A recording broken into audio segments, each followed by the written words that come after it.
So there you have it. Jake Paul versus Anthony Joshua ends in the 6th round. Not what Anthony Joshua wanted by any means. Anthony Joshua was hoping to wrap this up in the 1st round. It didn't happen. What really is the most important to wrestling fans is what does this mean going forward? How many people tune in to watch this fight?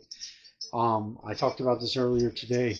If this fight was bigger than the Tyson fight, TKO is going to start taking interest in getting into boxing. Um, the Fury versus Anthony Joshua fight was teased. He said he wants the Fury fight next. So there's already another big fight on the cards. Jake Paul says he wants to go for the cruiserweight title. That's what he should have been doing all along anyway. He's a cruiserweight. He's not a heavyweight. And I don't have to tell you that's why he didn't win this match, because he was out. He was outsized. It had nothing to do with skill. Jake Paul has the skills. He just didn't have the size. He was outsized, and that's all that came down to. But what TKO getting into boxing is really something that's going to become very real in the next, I'll say, two to 3 weeks. You're going to start hearing talks about it, and it's going to rock wrestling, because WWE is owned by TKO, and UFC is owned by TKO, and boxing is where it's at right now.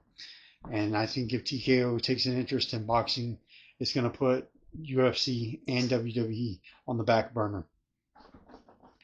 I really, really think that this fight could have been a game changer in more ways than anybody could have predicted.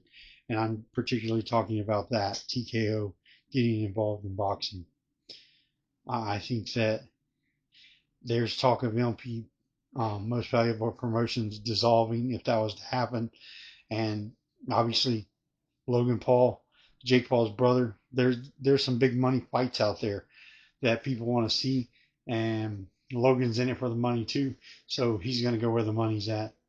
And Logan Paul and KSI. There's other fights that are more about sports entertainment, that are the fights that people want to see. The industry, whether you like it or not, as a boxing purist, has changed, and fights have become more about entertainment than they have about in-ring boxing. You seen that during this Jake Paul fight. He was grabbing him. He was pulling him to the mat. It was more about sports entertainment than it was about actual boxing. But the fight was entertaining as hell, and Jake Paul knows how to entertain. Anyways, I'm Kent Jones, and I'm signing off.